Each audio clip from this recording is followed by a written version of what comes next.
교정을 하긴 했는데 하다 보니까 또 마음에 안 드는 게 많습니다.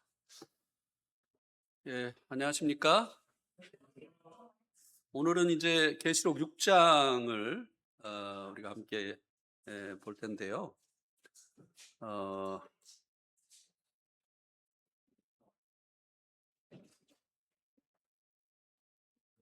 6장 1절에서 6절까지 우리 한번 성경을 먼저 보도록 하겠습니다.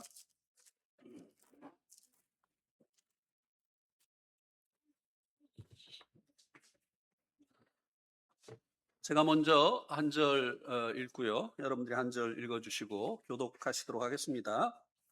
내가 보매 어린 양이 7인 중에 하나를 떼시는데 그때 내가 들으니 내 생물 중에 하나가 우레소리같이 말하되 오라 하기로.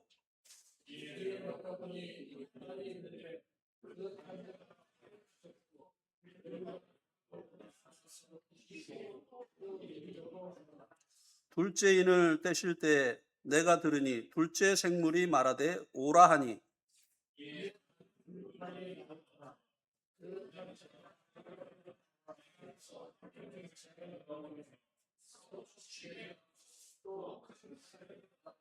셋째 인을 떼실 때 내가 들으니 셋째 생물이 말하되 오라 하기로. 내가 보니 검은 말이 나오는데 그 탄자가 손에 저울을 가졌더라.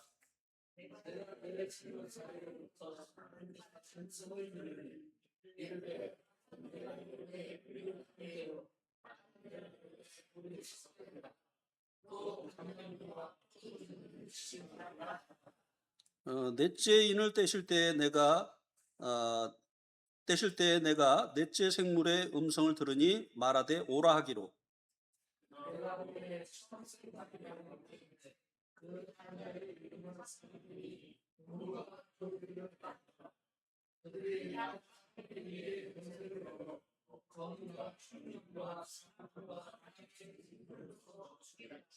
다섯째 인을 떼실 때 내가 보니 하나님의 말씀과 그들의 가진 증거로 말미암아 죽임을 당한 영혼들이 제단 아래 있어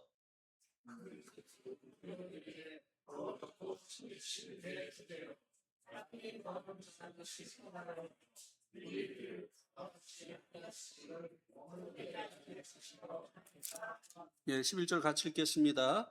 각각 그들에게 흰 두루마기를 주시며 이르시되 아직 잠시 동안 쉬되 그들의 동무 종들과 형제들도 자기처럼 죽임을 당하여 그 수가 차기까지 하리라 하시더라. 예. 두루마리가 아니고 두루마기입니다. 두루마기. 6장에는 지금 1절까지 읽었는데요. 17절까지 있습니다. 그런데 시간이 17절까지 하기에는 너무 많이 걸릴 것 같은 그런 생각이 들어서 이제 11절까지만 오늘 나누려고 합니다. 6장에는 일곱 봉인에 담긴 심판에 대해서 말씀을 해주고 있는데요. 일곱인은 어떻게 구성이 되는가를 먼저 말씀을 드리면 처음 4개 인은 전 3년 반 동안 있게 될 하나님의 심판을 4 종류의 말탄 자들로 표현을 해주고 있습니다. 그다음에 이제 두 번째는 5째 인과 6째 인이 나오는데요. 순교자들의 간구와 그에 대한 하나님의 답변에 대해서 말씀을 해주고 있습니다. 이제 첫째 인부터 하나하나 자세히 살펴보도록 하겠습니다. 첫째 인에 대해서는 흰 말을 탄 자가 첫째 인에 이제 나타나는데요. 먼저 말씀을 보면요. 내가 보매 양이 7인 중에 하나를 떼시는데 그때 내가 들으니 내 생물 중에 하나가 우레소리 같이 말하되 오라 하기로. 이에 내가 보니 흰 말이 있는데 그 탄자가 활을 가졌고 면류관을 받고 나아가서 이기고 또 이기려고 하더라. 이 첫 번째 인을 1, 2절을 이제 AI한테 이미지화 해달라고 이렇게 했더니 이렇게 해주었습니다. 어린 양으로 주님이 표현이 되어 있고요. 네 생물 중에 한 생물, 사자 형상을 한 이 생물이 이렇게 표현이 됐고요. 그 다음에 흰말을 탄 자가 이렇게 표현이 되어졌습니다. 어린 양의 7인 중에 하나를 떼고 네 생물 중 하나가 우레 같은 소리로 말을 했는데요. 거기에 이제 흰 말이 있는데 그 탄자가 있다고 말씀해 주고 있습니다. 그래서 이 첫 번째 인에 나타나는 존재는 흰 말을 탄 자입니다. 성경의 흰색은 우리가 잘 알고 있는 것처럼 평화와 정결을 상징합니다. 그러므로 환란의 때에 처음에는 이 적그리스도가 평화의 사자로 가장을 해서 등장을 한다고 하는 것입니다. 그래서 이스라엘과 평화 조약을 맺음으로 이 적그리스도가 나타나게 되어지죠. 그래서 예수님께서 마태복음 24장에 제자들의 그 질문, 마지막 때에 어떠한 징조가 있겠느냐고 하는 그 질문에 대해서 대답을 하신 내용들이 나오는데요.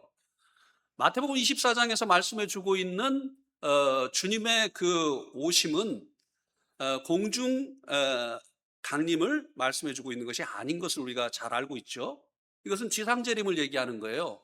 그러니까 주님께서 말씀하신 이 징조들은 주님이 지상에 강림하시기 전에 있는 이 환란 때 일어날 일들을 말씀해 주고 있는 것입니다. 그래서 거기에도 보면 처음 이제 이 환란 때 일어날 일들이 뭐라고 주님께서 얘기해 주셨느냐면 너희가 미혹을 받지 않도록 주의하라. 많은 사람이 내 이름으로 와서 이르되 나는 그리스도라 하여 많은 사람을 미혹하게 하리라. 그래서 이제 이 환란의 초기에 이 적그리스도가 자기의 사람을 평화의 사자로 이제 내세우게 되어질 것을 말씀해 주고 있다고 하는 것입니다. 그것을 흰 말을 탄 자로 표현을 해준 것을 보게 되죠. 하나님께서 이제 이 거짓 그리스도 적그리스도가 세상을 미혹하는 평화의 사자로 등장하지 않게 하실 수도 있는데 허락하신 이유가 있습니다. 첫 번째는 이게 데살로니가 후서 2장 9절 10절에 나타나 있죠. 여기 보면 악한 자의 나타남은 사단의 활동을 따라 모든 능력과 표적과 거짓 기적과 불의의 모든 속임으로 멸망하는 자들에게 있으리니 그 이유가 뭔가 하면 이는 그들이 진리의 사랑을 받지 아니하여 구원함을 받지 못함이라. 왜 하나님께서 이 적그리스도가 흰말을 탄 자, 평화의 사자의 모습으로 나타나는 것을 허락하셨느냐? 이 은혜 시대 때 이 진리의 사랑, 주님의 그 십자가를 통해서 나타난 하나님의 그 사랑을 받아들이지 아니하여서 구원함을 받지 못하였기 때문에 하나님께서 그들을 이 적그리스도에게 붙이신다라고 이렇게 말씀해 주고 있습니다. 그 다음에 이제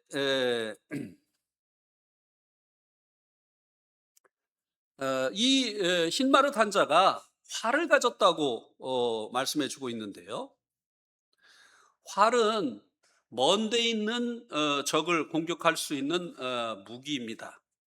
칼은 가까운데 창은 조금 더 떨어져 있는 사람, 이 활은 멀리 있는 이 적을 공격할 때 사용을 하지 않습니까? 또 이 활은 대량 살상 무기이기도 합니다. 이 활을 가졌다고 하는 이 말의 의미는 흰말을 탄 자의 영향력이 온 세상에 이를 것을 말해주고 있는 것입니다. 마지막 때 사람들은 전쟁에 지쳐 있습니다. 그래서 세계의 끝없는 전쟁 속에 살고 있는 사람들에게 평화의 사자가 등장하게 될 때 사람들이 열광을 하게 되어질 것이라고 하는 것입니다. 특별히 세계 3차 대전이 일어날 유력한 후보지인 중동의 평화를 가지고 오므로 이 적그리스도가 등장하게 되어질 것이라고 하는 것입니다. 그리고 이 적그리스도가 면류관을 받고 나아가서 이기고 또 이기더라고 말씀해 주고 있는데요. 면류관은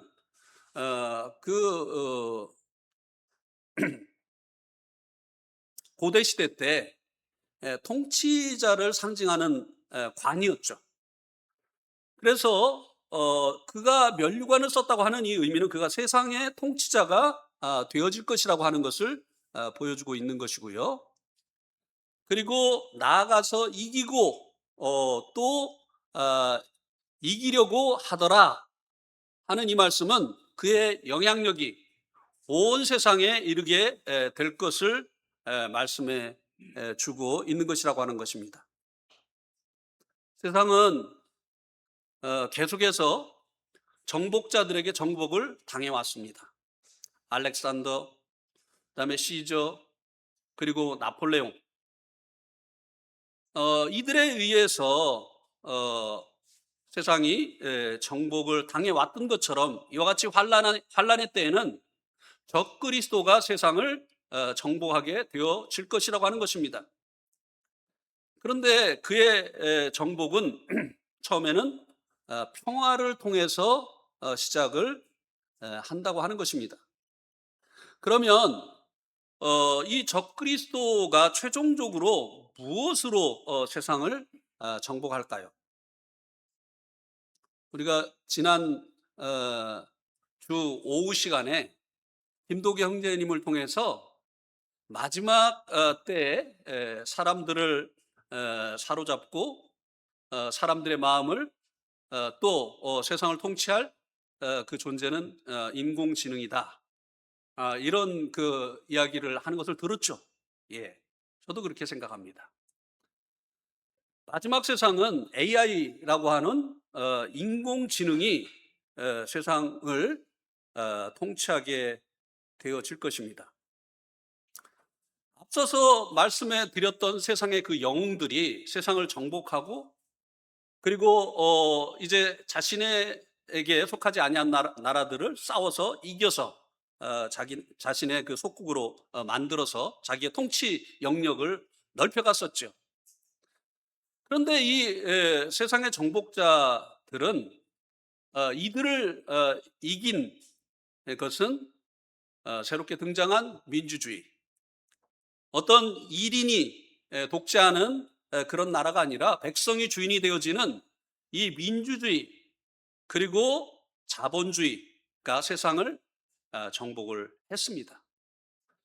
그러자 이 민주주의와 자본주의로 인해서 생긴 그 문제로 인해서 사회주의가 등장하게 되어졌고 모두가 똑같이 생산을 해서 모두가 공평하게 나눠 먹자라고 하는 이 공산주의가 또 일어나게 되어져서 이 둘이 계속해서 이데올로기에 이 전쟁을 해왔던 것입니다. 세상을 사로잡기 위해서. 이 싸움이 아직도 지속이 되고 있습니다. 사상으로 있지만 사상으로 인한 싸움은 이제 끝나가고 있습니다. 지금의 전쟁은 경제의 이익을 위한 전쟁이 일어나고 있는 것입니다. 이 싸움의 승자는요, 결국은 인공지능의 기술을 가진 자가 승리하게 되어질 것이라고 하는 것입니다. 그가 적그리스도가 될 것이라고 하는 것입니다. 계시록 13장 5절에 보면 그가 권세를 받아 그 짐승의 우상에게 생기를 주어 짐승의 우상으로 말하게 하고 또 짐승의 우상에게 경배하지 아니하는 자는 몇이든지 다 죽이게 하더라. 우상이 어떻게 말을 해요? AI를 사용해서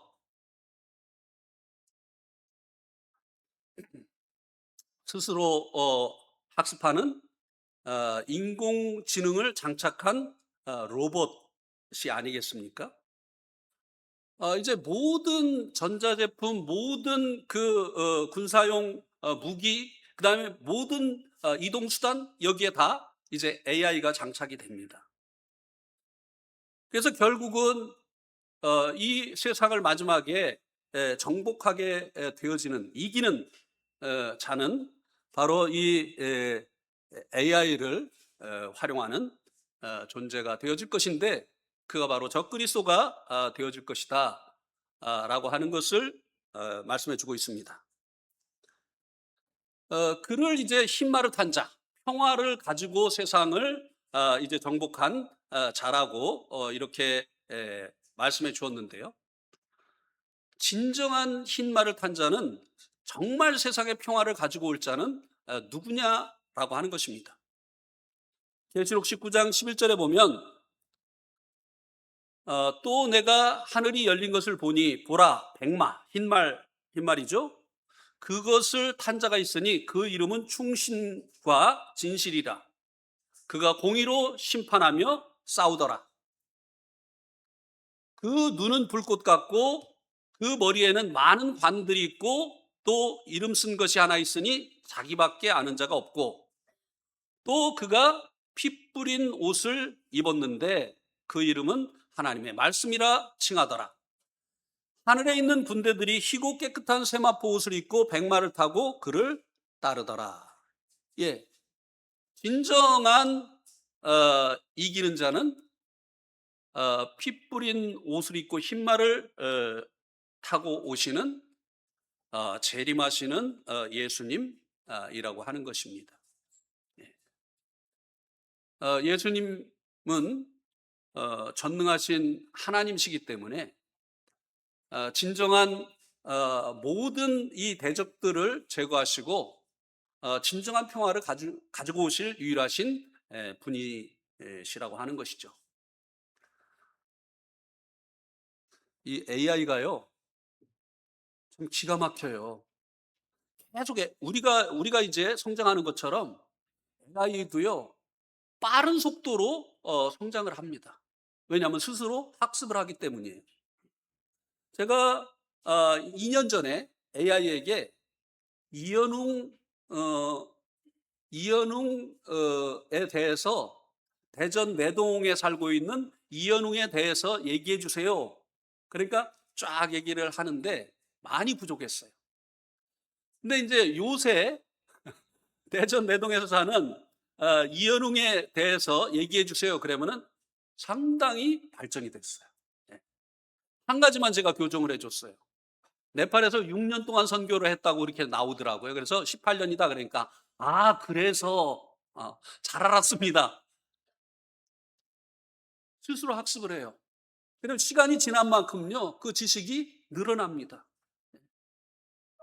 그리고 그래서 사람들은 결국은 이제 이것을 이용하지만 이것에 이제 지배를 당할 위험이 굉장히 큽니다. 이것을 소유하는 자가 세상을 이제 지배하게 되어지죠. 두 번째는요. 두 번째 이제 이는 붉은 말탄자가 3 절과 4 절에 등장을 하는데요. 거기 보면 둘째 인을 떼실 때 내가 들으니 둘째 생물이 말하되 오라 하니 이에 다른 붉은 말이 나오더라. 그 탄자가 허락을 받아 땅에서 화평을 제하여 버리며 서로 죽이게 하고 또 큰 칼을 받았더라. 이제 붉은 말, 예. 이게 붉은 말을 탄자가 등장을 하죠. 근데 그가 세상에서 화평을 제하는 거죠. 그러니까 전쟁을 일으키는 거예요. 그리고 큰 칼을 가졌다고 했죠. 예. 이것에 대해서 좀 설명을 드리겠습니다. 붉은색은요, 붉은 말을 타고 등장을 하는데요. 붉은색은 피 혹은 불을 상징하며 전쟁을 상징합니다. 이것은 모든 그 다툼의 근원이 되는 마귀의 색깔이기도 합니다. 요한계시록 12장 3절에 보면 하늘에 또 다른 이적을 보이니 보라 한 큰 뭐라고 했어요? 붉은 용이 있어 머리가 7이요 뿔이 10이라 그 여러 머리에 7 왕관이 있는데 이 붉은색은 이렇게 사단을 상징하는 색입니다. 그래서 이제 땅에서 화평을 재버리고 서로 죽이게 한다고 말씀해 주고 있는데요. 이 환란 때는요 전쟁이 일상이 되어집니다. 지금도 좀 그런 감이 있죠. 예. 그 이란하고 그 미국하고 전쟁하는 것 때문에 물가가 오르락 내리락 오르락 내리락 주가가 올라갔다 내려갔다가 막 기름값은 그렇게 뭐 빨리 올라갔다 내려갔다는 안 하는 것 같아요. 예. 그래서 지금도 이제 많은 이제 뭐 우크라이나에서도 전쟁이 있고 우리가 알지 못하는 지역에서 이제 여러 곳에서 이제 전쟁이 있는데 이 환란 때에는요 전쟁이 일상이 되어진다고 하는 것입니다. 그것을 주님께서도 말씀하셨죠. 마태복음 24장 7절에 민족이 민족을 나라가 나라를 대적하여 일어날 것이다. 그다음에 그가 이 붉은 말을 탄 자가 큰 칼을 받았다고 했는데요. 이 큰 칼은 통치를 거역하는 자들을 처단하는 도구를 의미합니다. 환란의 때에 아마도 회교도들이라든지 그다음에 유대인들이라든지 구원받은 성도들이 이 통치에 저항을 하게 되어질 것이고 그 대가로 그들이 큰 칼을 받게 되어질 것입니다. 셋째는 검은 말인데요. 세 번째 그 인을 떼자 등장하는 것이 이제 검은 말인데요. 5절과 6절에 나옵니다.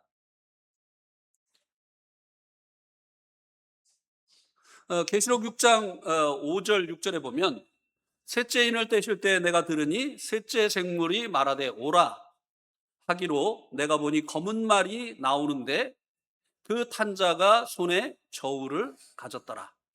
내가 내 생물 사이로부터 나는 듯한 음성을 들으니 이르되 한 데나리온의 밀 한 대요 한 데나리온의 보리 석대로다.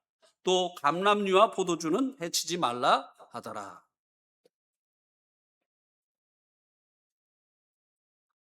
셋째 인을 이제 뗄 때 검은 말이 등장합니다. 어, 검은 말은요, 검은색은 죽음을 상징하지요. 그래서 일반적으로 우리가 이제 장사집에 갈 때 검은 옷을 입고 또 검은 리본을 하기도 하고 이렇게 이제 하지 않습니까? 그리고 이 검은색은 기근과 밀접한 관계가 있습니다. 이것은 환란의 때 나타날 죽음과 기근을 상징해주고 있는 것으로 두 번째 인봉으로 예언된 전쟁의 결과이기도 합니다. 전쟁은 많은 죽음을 가지고 오고 또 기근을 가지고 오기 때문입니다. 그 탄자가 손에 또 저울을 가졌다고 했습니다. 저울은 소비를 제한을 할 때 배분하는 이의 손에 들려지는 도구입니다. 에스겔서 4장 16절에 보면 내가 예루살렘에서 의뢰하는 양식을 끊으리니 백성이 경겁 중에 떡을 갈아 먹고, 뭐 평상시에 떡을 달아서 먹지 않잖아요. 그죠? 양식이 부족하니까 이제 이렇게 하는 거죠. 달아 먹고 민답 중에 물을 되어 마시다가, 예. 이때 이제 얼마나 그 인플레이션이 일어나는가를 이제 말씀해 주고 있는데요. 한 데나리온에 밀 한 대요, 보리가 석대로다. 이 한 데나리온은 그 당시에 노동자의 하루 품삯이었다고 합니다.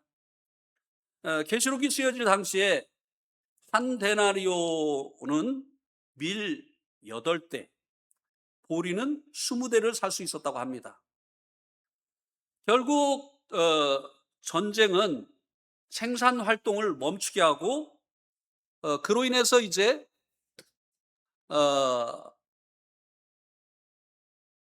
물건은 적고 이제 소비는 늘어나기 때문에 인플레이션이 일어나게 되어서 이렇게 이제 기근을 가지고 오게 되어질 것을 말씀해 주고 있습니다. 환란의 때는 기본적인 생필품 조차도 매우 부족한 시대가 될 것을 말씀해 주고 있습니다. 반은 그로 인해서 아사자들이 발생을 하게 됩니다. 그 다음에 이제 넷째 인은 청황색 말이 등장을 합니다. 7절하고 8절에 보면, 계시록 6장 7절 8절에 보면 넷째 인을 떼실 때 내가 넷째 생물의 음성을 들으니 말하되 오라 하기로, 내가 보매 청황색 말이 나오는데 그 탄자의 이름은 사망이니 음부가 그 뒤를 따르더라.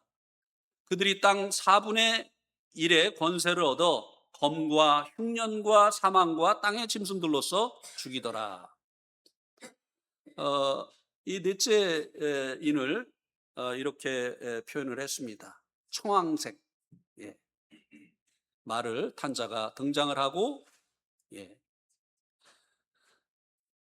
청황색은 말도 이제 병든 말인데, 청황색은 일반적으로 시신을 담는 관이나 두려움에 사로잡힌 사람의 창백한 안색과 관련이 있죠. 그죠? 막 두려움에 사로잡히면 얼굴이 새파랗게 질렸다고 하잖아요. 그죠? 그게 청황색입니다. 전쟁으로 찾아온 기근의 결과입니다. 환란 때는 전쟁으로 사상자가 많이 생기고 일을 할 수 없기 때문에 경제적인 상황이 악화가 되고, 특별히 농사를 비롯한 생산 활동을 정상적으로 할 수 없게 되기 때문에 기근이 찾아오게 되고 이것이 사망으로 이어지게 된다는 것입니다.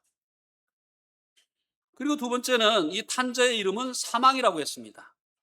그리고 음부가 그 뒤를 따르더라고 말씀해 주고 있는데요. 환란 때 얼마나 많은 사상자가 일어날 것인가를 보여주는 것입니다.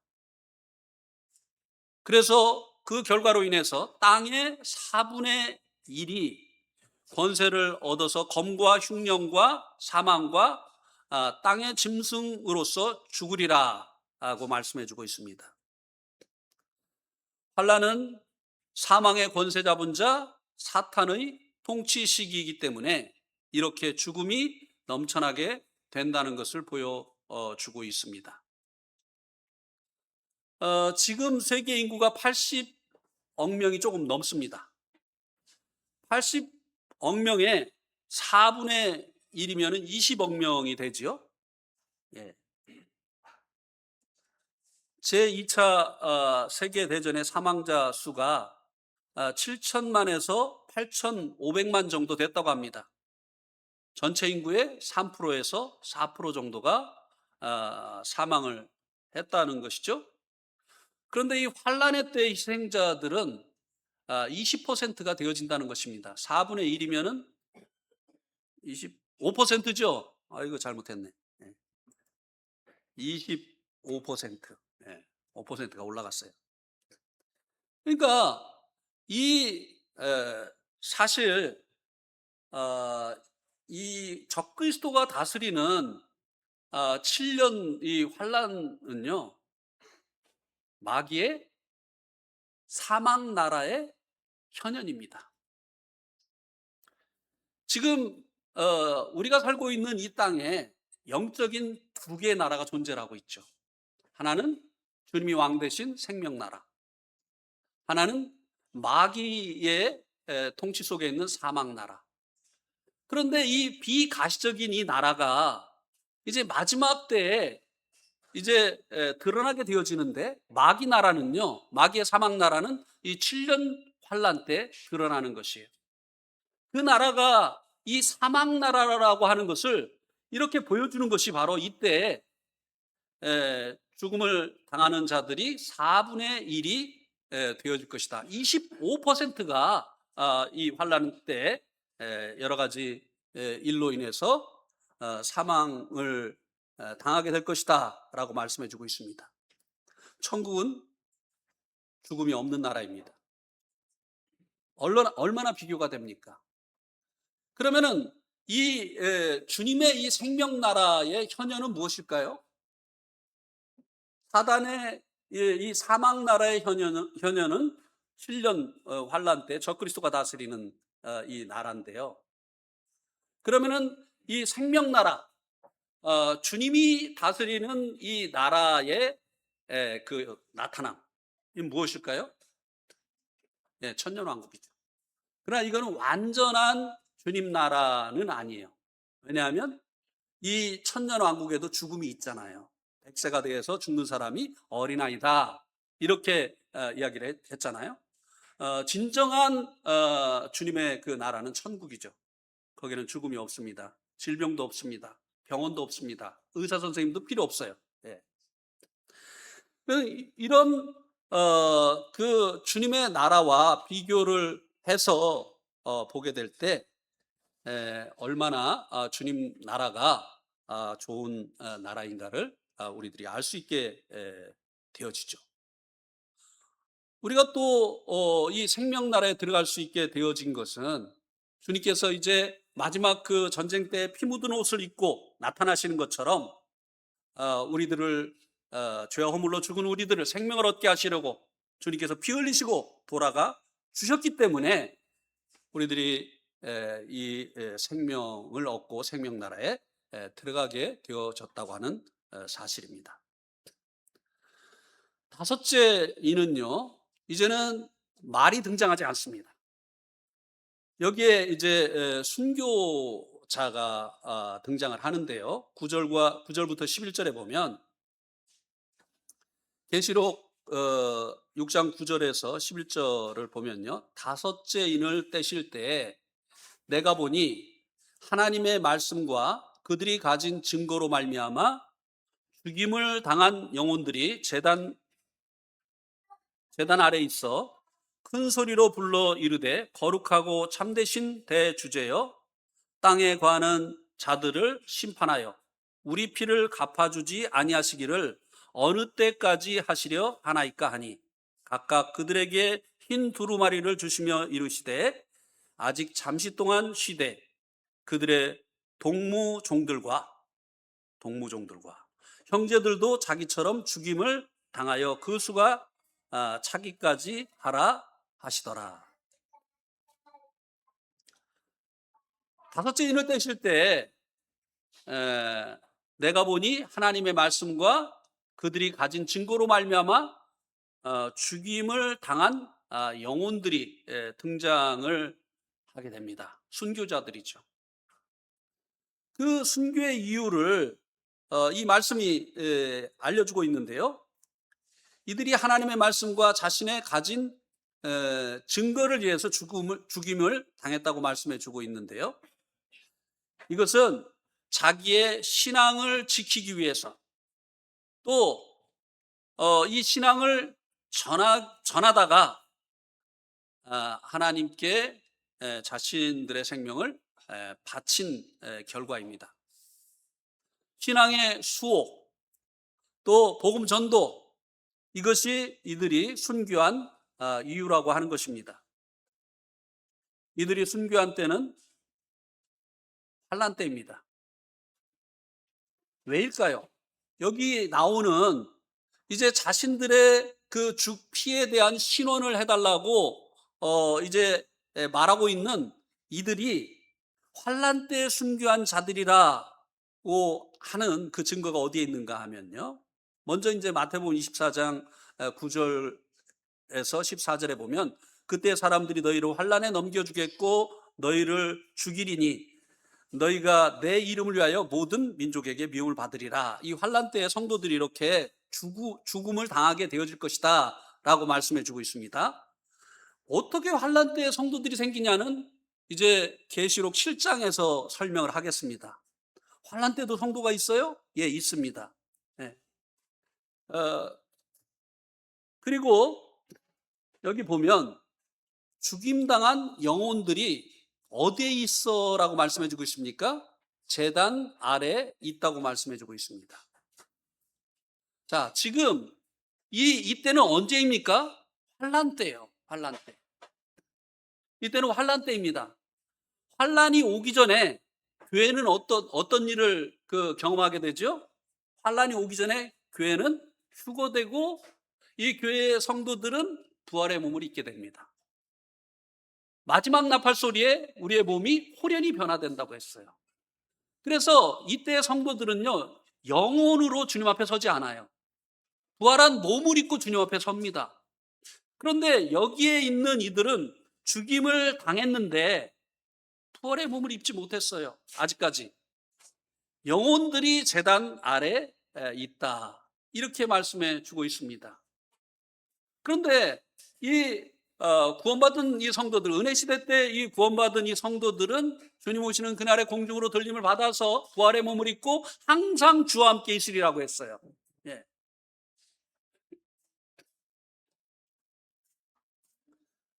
그렇기 때문에 여기에 나오는 자신들의 그 피값을 신원해 달라고 부탁하는 이들은 환난 시대 때 순교한 순교자들을 말씀해 주고 있다고 하는 것입니다. 그들의 이 간구의 내용은요, 10절에 나와 있는데요. 땅에 거하는 자들을 심판하여 우리 피를 갚아주지 아니하시기를 어느 때까지 하시려 하나이까. 자신들의 피를 신원해 달라고 하는 간구의 내용입니다. 이 간구의 내용은 우리들에게 두 가지 사실을 말씀해 줍니다. 첫 번째는요, 자신들의 피를 갚아달라는 간구는 이 시대는 의로우신 하나님의 의로우심을 나타내는 심판의 때라고 하는 것입니다. 여기 이 시대에 우리 주님은 어린 양의 그 진노를 나타내시는 심판자로 나타나시는 거예요. 이 7년 환란 시대 때는 심판의 때예요. 은혜 때는 지나갔어요. 보라 구원의 날이 지금이라고 했어요. 그 시대가 지나가고 이제는 심판의 때가 임한 것입니다. 그래서 심판의 때인데 왜 우리들의 피에 대해서 실언을 안 해주시고 미루고 계십니까? 라고 그들이 구하고 있는 것입니다. 이 시대는 하나님의 공의를 실현하는 때라고 하는 것입니다. 그래서 우리가 이제 이 말씀을 통해서 받을 수 있는 교훈이 뭔가 하면요, 지금이 은혜의 날이고 구원의 날인데 은혜 시대인데요, 마냥 주어지는 것은 아니라고 하는 것입니다. 어느 날 이 시대가 끝이 나게 하는 주님의 공중 강림이 있게 되어질 것이라고 하는 것입니다. 그러면 이 땅에서는 이제 이 7년 환란이 시작이 되어지는 것이에요.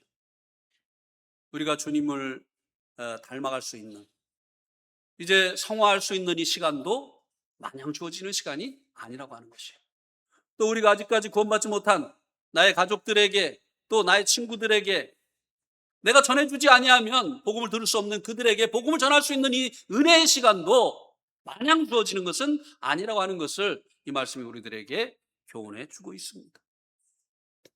둘째는 갚아주지 아니하시기를 어느 때까지 하려 하시나이까 하는 말씀을 통해서요, 하나님은요 심판 때에도요 긍휼을 잃지 않으시는 분이라고 하는 것입니다. 또 기회를 주시는 거예요.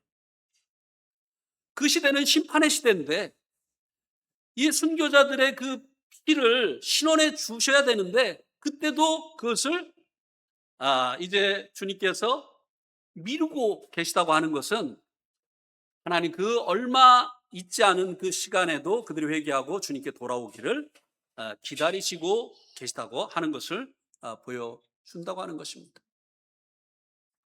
부모님들이 애들 이제 그 야단을 칠 때, 또 그 징계를 할 때, 너 세실 동안 너 고집 꺾고 잘못했다고 안 하면 하면서 이제 셋을 세지요. 근데 어떻게 되지요? 하나 둘 셋 이렇게 됩니까? 안 그러지요. 하나, 그다음에 한번 참고 둘, 그다음에 또 둘 반 이렇게 하면서 계속 기회를 주잖아요. 하나님 마음도 그런 거예요. 예.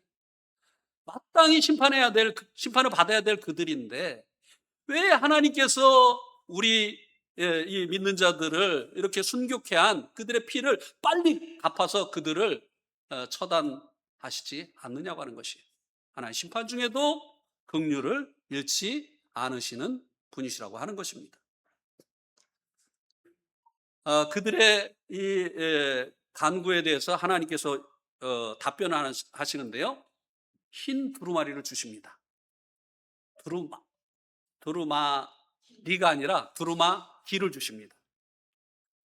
두루마기는 성도들을 향한 하나님의 칭의를 상징하는 것입니다.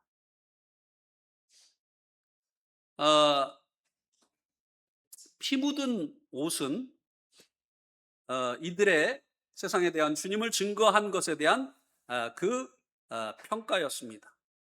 세상은 성도들이 순교를 하게 했죠. 그러나 주님은 이 피 묻은 옷을 입은 이 순교자들에게 무엇을 주신다고요? 흰 두루마기를 주신다고 하는 것이에요. 하나님의 평가입니다. 세상은 이 전도자들을 핍박했지만 하나님께서는 그들을 옳다 여기신다고 하는 것입니다.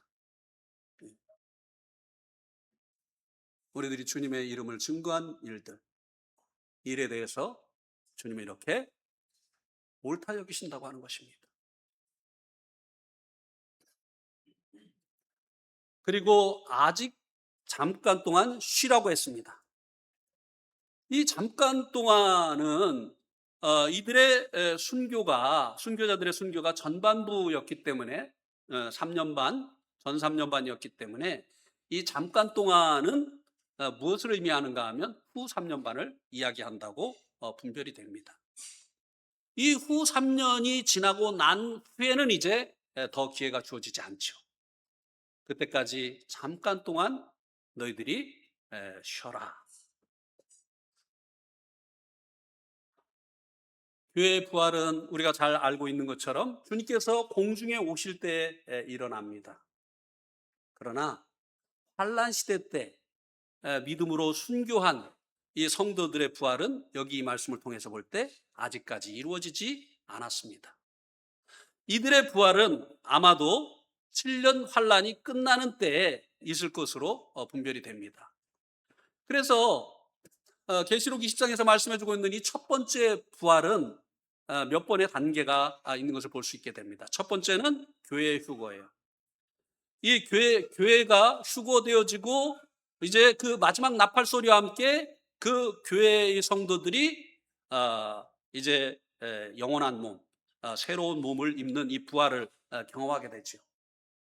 그리고 이 환란 시대 때 믿음으로 순교한 이 성도들이 이제 또 환란이 끝나는 그때 부활의 몸을 입고 천년 왕국의 통치에 참여하게 되어지는데, 이것을 보고 첫 번째 부활이다, 이렇게 말씀해 주고 있습니다. 어쨌든 이들의 부활은 아직까지 기다리라고 말씀해 주고 있는 것입니다. 그리고 저희 동무종들과 형제들도 자기처럼 죽임을 받아 그 수가 차기까지 하라. 아직 순교의 수가 다 차지 않았다는 거예요. 하나님 생각하시는 그 순교의 수가, 순교자의 수가 있다고 하는 것이죠. 그래서 전 3년 반 동안 순교당한 성도들이 쉬고 있는 시간인 후 3년 반 동안 동무종들과 형제들이 순교자가 될 것이라고 하는 것입니다. 이 말씀 참 재밌죠. 동무종들. 예. 우리가요, 어려운 일을요, 혼자 당하면 굉장히 어렵습니다. 근데 어려운 일을 동무와 함께 당하면요, 그것이 동무가 있는 만큼 반감이 되어지는 그런 경험을 하게 되죠. 이 순교하는 이들에게도 동무가 되어진 주님의 이 종들이 있다고 하는 것이고, 또 가족과 같은 형제들이 있다고 하는 것입니다. 우리가요, 어려움을 당할 때 나만 이렇게 그냥 꼬이고 안 풀리고 이렇게 이제 어려움을 당하는 것 같은 그런 생각이 들 때가 있잖아요. 우리들의 동무들도 동일한 그런 문제 속에 있고, 또 그것을 주님을 의지해서 헤쳐 나가고 있다고 하는 것입니다. 나만 어려움 당하는 것이 아니에요. 하나님께서는요, 우리를 연단하시어서 그리스도의 형상으로 빚어내시려고요, 이런 과정 속에 두신다고 하는 것이에요. 그 과정의 성격이 다를 뿐이지, 하나님께서 원하시는 것은 우리가 변화되기를 원하시는 것, 아들 그리스도의 형상을 담기를 원하시는 것이기 때문에 어떠한 방법으로든지 우리들에게 허락하신 그 고난을 통해서 우리를 그리스도의 형상으로 빚어 가신다고 하는 것입니다. 그래서 후 3년 반 동안에 적그리스도가 성도들과 싸워 이길 것이라고 했습니다. 또 짐승의 우상에게 경배하지 아니하는 자는 몇이든지 죽게 할 것이라고 했습니다. 그래서 동무들이 또 생기는 거예요. 그때까지 쉬고 있으라고 말씀해 주고 있습니다. 그러면 이때 은혜 시대의 성도들은 어디서 무엇을 하는 것일까요? 이 7년 환란 동안 이제 이 은혜 시대의 성도들은 무엇을 하고 있는 것일까요? 데살로니가전서 4장 16절에서 17절에 보면 주께서 호령과 천사들의 소리와 하나님의 나팔 소리로 친히 하늘로부터 강림하시리니 그리스도 안에서 죽은 자들이 먼저 일어나고 그 후에 우리 살아남은 자들도 그들과 함께 구름 속으로 끌어올려 공중에서 주를 영접하게 하시리니 그리하여 우리가 항상 주와 함께 있으리라. 환란이 시작되기 전에 공중으로 휴거가 되어지고 그 후에는 항상 주와 함께 있게 되는 것입니다. 공중으로 우리가 들림받는 데니까 7년 동안 그럼 공중에서 뭐해요? 그랬는데요, 주와 함께 있는다고 했어요. 우리가 이제 휴거되어지면요, 천국으로 가는 거예요. 예. 그래서 그 천국에서 계속 주님과 함께 있게 되어지는 것입니다. 그러면 이 천국에서 어떤 일이 있게 되어지느냐? 고린도후서 5장 10절에 보면 이는 우리가 다 반드시 그리스도의 심판대 앞에 나타나게 되어 각각 선악간에 그 몸으로 행한 것을 따라 받으려 함이라. 그리스도의 심판대 앞에서 우리들이 입으로 한 거 입도 몸인가? 네. 생각으로 한 거, 이런 거 아니라 몸으로 행한 것들에 대해서 포상을 받게 되어지는 일이 이때 7년 환란 때 성도들에게 있게 되어진다고 하는 것입니다. 환란 시대의 순교자들은 단순히 쉬고 있지만 우리들, 이 은혜 시대 때 구원받은 성도들은요, 쉬는 것을 뛰어넘어서 영광을 얻게 되어진다고 하는 것입니다. 이 은혜 시대 때 구원받은 것이 얼마나 놀라운 일인가요?